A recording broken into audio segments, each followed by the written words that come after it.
就是一定要，这就是带脉的位置。Если кто-то хочет похудеть далее, 收。это можно по бокам. 然后你给它收完了之后，你往上带一下，这个腰型不就是？Когда вы водите, потом еще тянете вверх. 但是往下去的时候就不要用力再推了，когда 顺着劲儿下 мы 来。 вниз идем, просто слегка вводим, а когда вверх идем, можно тянуть. Да.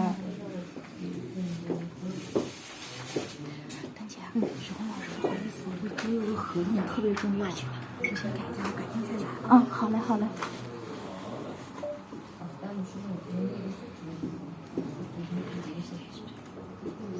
所以就是我们做了很多月经不调的，经期有的没到绝经的年龄，它这个经期就没有了，做几次它就恢复了。我们打通淤堵啊。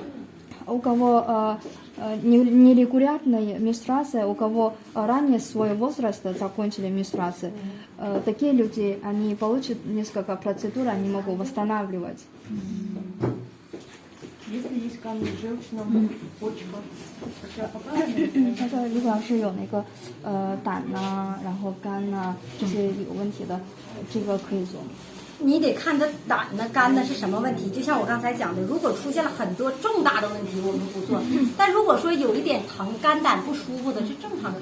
Если желчь, печень слегка болит, это можно. Если уже слишком тяжело болит, тогда мы не будем брать.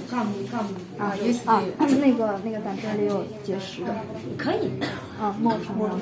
Если мочевой пузырь. 这台仪器如果在家里有，你直接可以自己躺在这里抹完药膏，从上到下做完，你晚上睡眠相当好，皮肤第二天非常有光泽。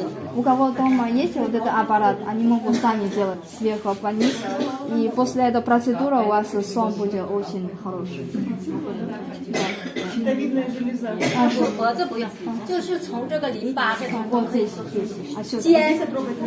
他说那个如果要是有那个像那叫什么那个甲状腺可以，但频率不要放的那么高。нужно пониже вот это импульс, пониже можно. 说那个膀胱里面有结石，能做吗？可以做。好，можно. 但是这些都得配上刺梨。